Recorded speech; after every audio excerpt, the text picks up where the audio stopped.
Let's look at how to determine a point group based on the symmetry operations that a particular object has. And to do this, we can look at this relatively simple flowchart to determine what the point group is. So, starting off, we'll ask ourselves whether this is a group of low symmetry or high symmetry. And it could be neither of those. But if it is one of these, usually we can identify them just by looking at it. So if it's one of these low symmetry groups like C1, that is, it really doesn't have any symmetry, or CS, which is just a reflection plane, or CI, which is just an inversion center and no other symmetry operations. Conversely, we have our high symmetry groups, which are tetrahedral, octahedral, and the infinite symmetry groups like C infinite V, D infinite H, and icosahedrons. This is relatively rare, but you do get boron cage molecules looking like this. So if it's neither a low symmetry group or a particularly high symmetry group, then we'll move on and determine the highest order rotation axes.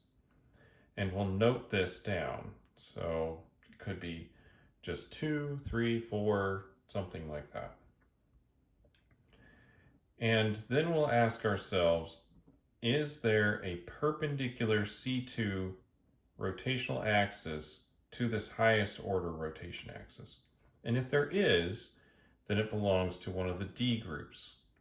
If there isn't, then it is a C or SN group.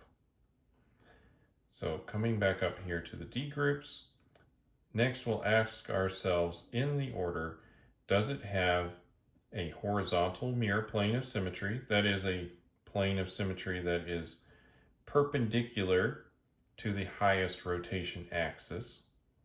If it does, then it's a D, whatever the highest rotation axis number is, H. So it could be, say, D4H, if the highest order was 4.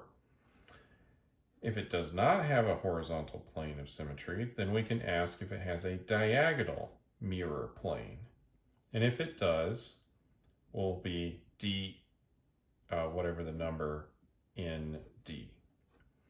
And if it does not have a mirror plane, then it's just DN.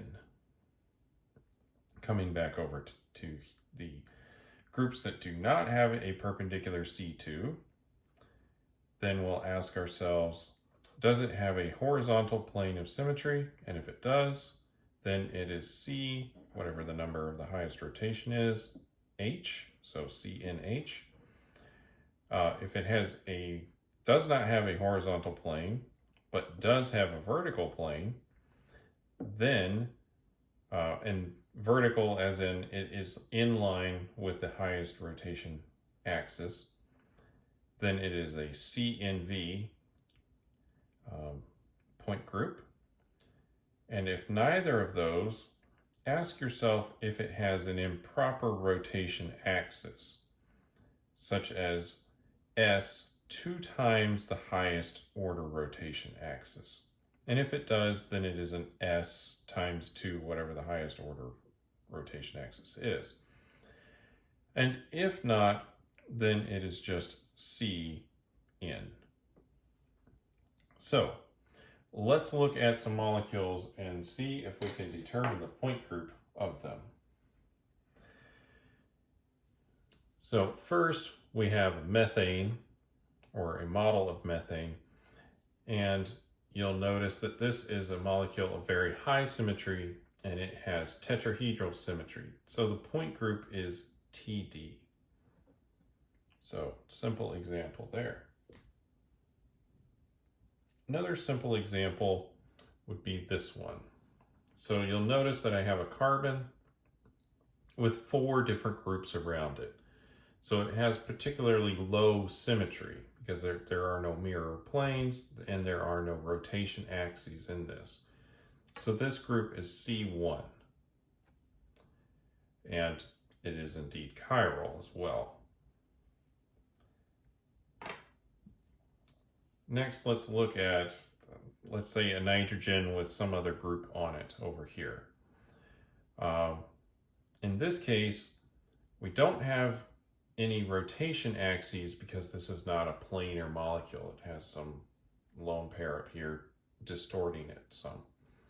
So this is also a low symmetry group. It's CS because there's only a mirror plane in it right here and no other rotations. All right. So we've covered a couple of examples of high symmetry and low symmetry. Now let's look at something that falls under either the D or the C groups. And I've ordered them such that we're going to talk about D groups first. I just picked. Okay, so here is ethane, so CH3, CH3, and I've arranged it in a totally eclipsed configuration. So these are in line with each other. Now this is a higher energy state, but we could determine the symmetry of the molecule under this configuration. So let's look at it.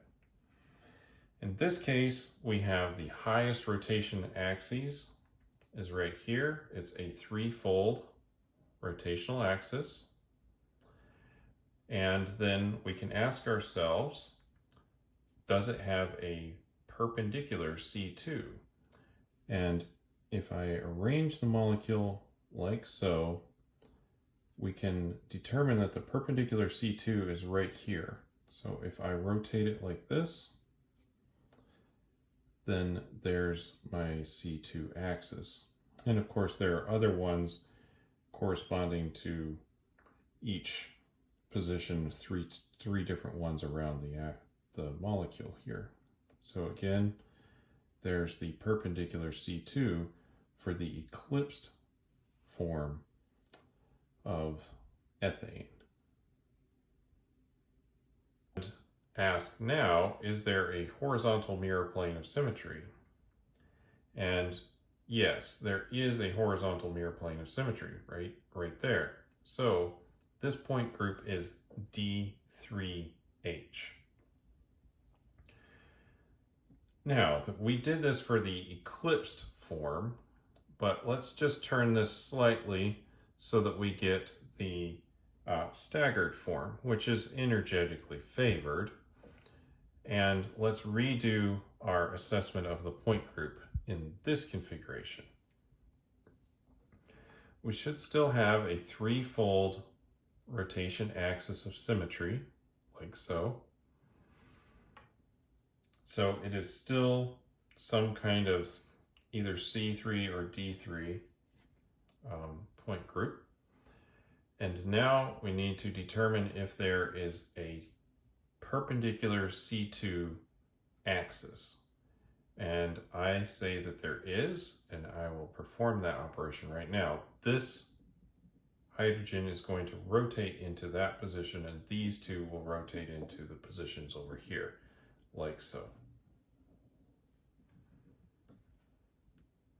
So again, like that.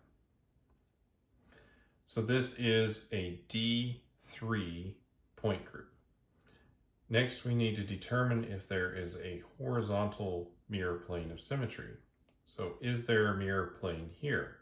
Well, there was when it was in the eclipsed form, but there is no longer one in the staggered form because this would reflect into a space where there is no atom. And so it's not D3H anymore. Are there diagonal mirror planes, which is effectively right here? There's a mirror plane here, there's one there, and there's one here. So this is D3D because there are diagonal mirror planes. For some reason in the D groups, they're called diagonal ones and not vertical ones, but they're similar to the vertical mirror planes that you would see in like C3v or something.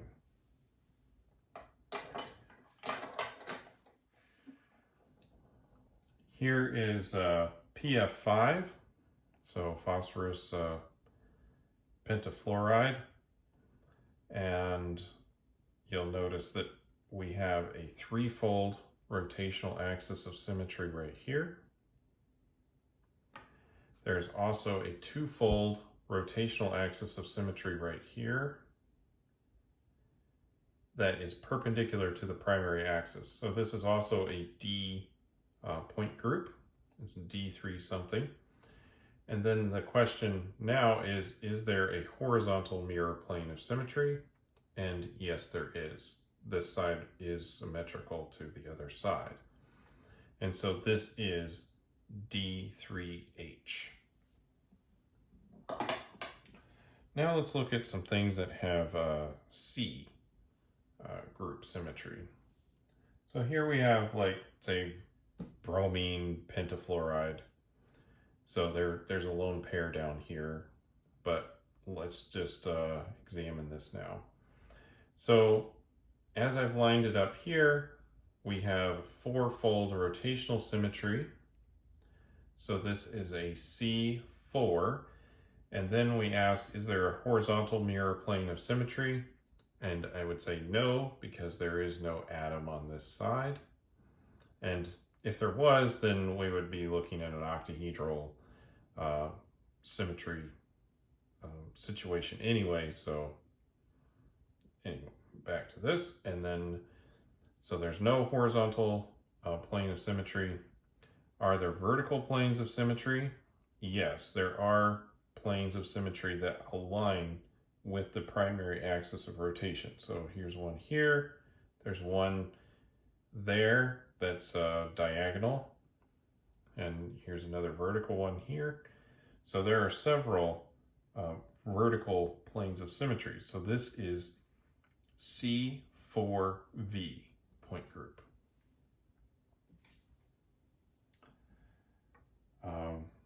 All right, let's look at this molecule, which could be boron with 3 hydroxides on it. So I think so I've arranged this in this kind of pinwheel looking format, and you'll notice that there is some horizontal mirror plane of symmetry, and it does have threefold rotational symmetry, like so. So it is a C3. There is no perpendicular C2 rotational axis, because if I rotate it this way, you'll notice that all the hydrogens are on the wrong side based on where they started. Now we do have a horizontal plane of symmetry, so this one is C3h.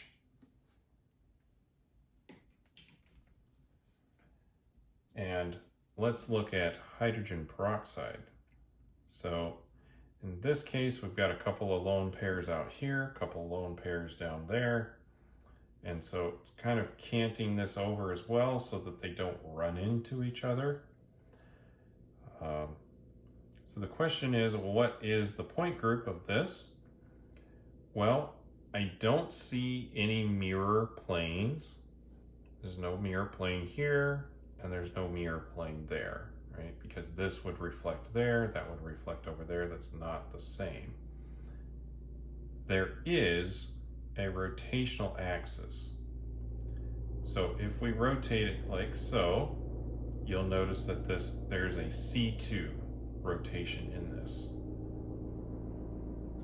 Just like that, C2. So absent any other